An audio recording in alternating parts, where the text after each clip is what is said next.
Hello guys, and welcome to this wonderful channel. My name is Festus. In today's video, I am going to be talking to you about the 5 major reasons that I have found they lead to students' visa being declined or refused by the visa officer. So please stay tuned as we go step by step in each of the points, looking at how the case officer evaluates and some of the things that you can do to increase your chances of getting the student visa. Before we continue, if it's your first time to be here, I'm kindly requesting you to consider subscribing to this channel. When you subscribe to this channel, it helps me to grow, and don't forget to like and also comment. When you like and comment, YouTube recommends this channel to many people, and that's how you support me and support this channel to grow. So thank you very much. Let's get started. Point number 1 that lead to student visa refusal is SOP. This is the statement of purpose. This is where actually you tell the visa officer when do you want to come and study in that particular course. This is where you're supposed to outline your career goals to show where you want to be, where that course is taking you. So one major mistake that people do when they are writing the SOP is generalizing their career goals. They are not specific, and so the case officer would try to to be looking what are the benefits are you obtaining from studying this course, and if he cannot get convinced enough, he will definitely reject your visa. So when you are doing your SOP, you need to be specific, know what you want. And another thing, people copy their resume. This is not a resume. Don't copy everything that is in the resume, because resume are so many things that you have achieved. So only the specific things that relate to what you are going to study, that's what you are supposed to highlight in your statement of purpose, and this will increase your chances of being granted the student visa. For instance, if you want to study like masters in engineering, it's not enough to say study of mechanics, thermodynamics has prepared me to to take further studies in engineering. This is too vague, it's too in general. If you're looking for a certain study discipline or specialization, for instance, let's say you want to major in controls, so in robotics, it's good to say that you look for those specific subjects that you studied that are actually of interest to this now robotic course that you want to study. For instance, if you want to do further studies in robotics, you can say C programming and digital electronics gave you the foundations and gave you a lot of interest to pursue in this area of specialization. And actually you can show in your workplace, if you have been doing something related to robotics, you can show that doing this particular course will help you to when you come back to your country to advance in that particular field that you have already chosen, that you are already doing. So you are building on something that is you already have. It's not something that taking it from out of we say out of blues or something like that. And so another thing that a student make mistake in SOP is to choosing a different career that is not related to what you are doing. For instance, you are doing accountings, and now you want to do something different, project management, and you have not been working in that field. It raises red flags, and the case officer might think you are using a student visa to immigrate to another country. So you want to clear those doubts as much as possible. And so you should be very specific when you are doing your SOP. Convince the case officer that yes, you are genuinely coming to study that particular course. Show the importance, the benefits, and how you will advance later in life. The point number 2 that may lead to your visa student visa refusal is failure to show strong ties to your home country or your country of residence. Normally, when you do application for a student visa, it is viewed as a potential immigration to another country, and so you need to convince the case officer that you will go back home. There are things that you can attach to prove that you are connected to your country. You can mention your parents, your siblings. If you have a family, you can mention your children. You can attach their birth certificates.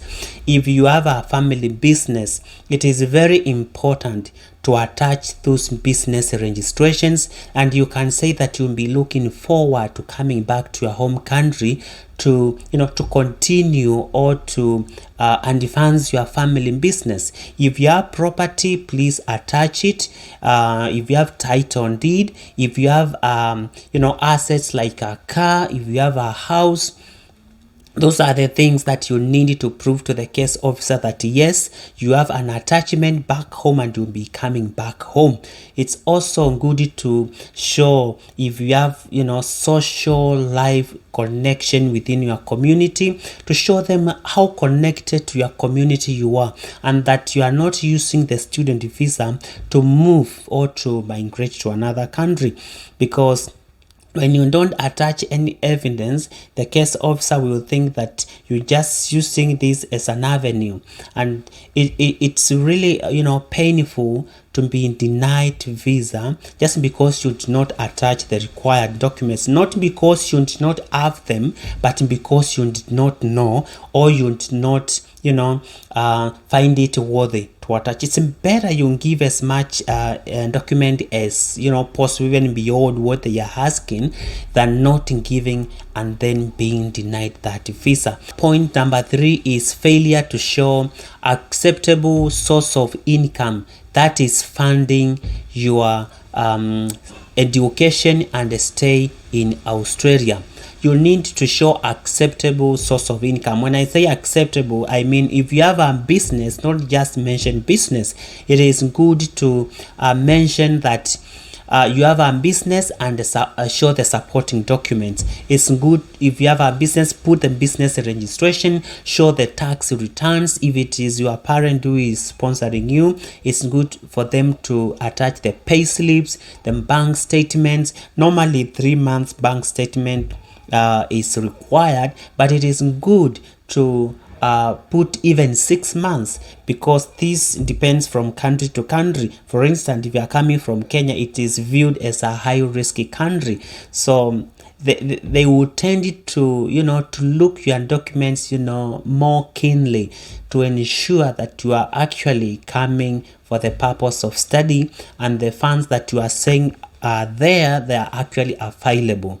So it is very important to attach those documents. If you sold a property, attach those sale agreement.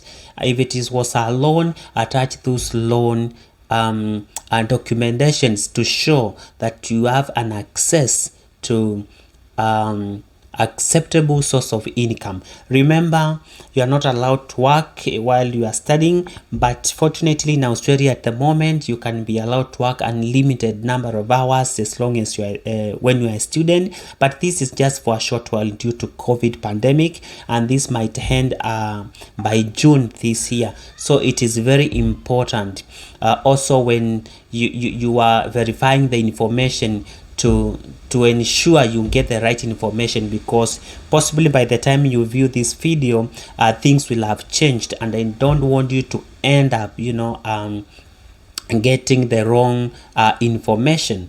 So it's very important always to verify the information.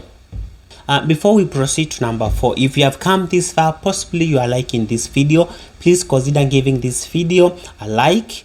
Please put a comment, and if you have not subscribed, please hit that subscribe button, and thank you very much. Let's go to point number 4. Point number 4 that can lead to your student visa being denied is if there are gaps between your studies. If you for example you did your high school like 5 years ago and you have not been studying or working, that can lead to a visa refusal. So if you have a gap, it's good to show what you have been doing. If you have been doing online studies, it's good to indicate that you have been doing some online courses. If you have been working, it's good to show that you have been working in this particular field. It's good to show that you have been attending seminars, you have been having what we call them continuous professional developments. You've been actually improving yourself, because when you have stayed out for too long, the case officer might think you will not cope up with the studies. So it is very important to address those gaps. And finally, point number 5, low English score. So if your English score is low, that can also lead to your case officer refusing you the student visa. So for instance, if they want 6.5 for your course, it's good always to go higher by at least 0.5. I'm not saying when you have the minimum required you'll be denied, but it's always better. You're putting yourself at a competitive edge. So it's always good to get more higher grade, and that will increase your chances of getting a visa, because actually the visa officer will be convinced that yes, you cope up with your academics. And so it's always good to consider all those points when you about to apply your student visa. And so thank you very much. I hope if someone is about to launch their student visa, these points have helped you, and you will be able to put in a strong argument that you truly need this student visa. And so it's my hope that you are going to get your grant soon, and I will see you soon here in Australia.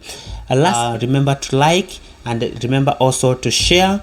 Put a comment down there, let me know what are your views. Maybe there are very other important things I've left. These were just the main points, but I know there are other things. Let me also know what are your views, and I will see you in my next video. See you and bye for now.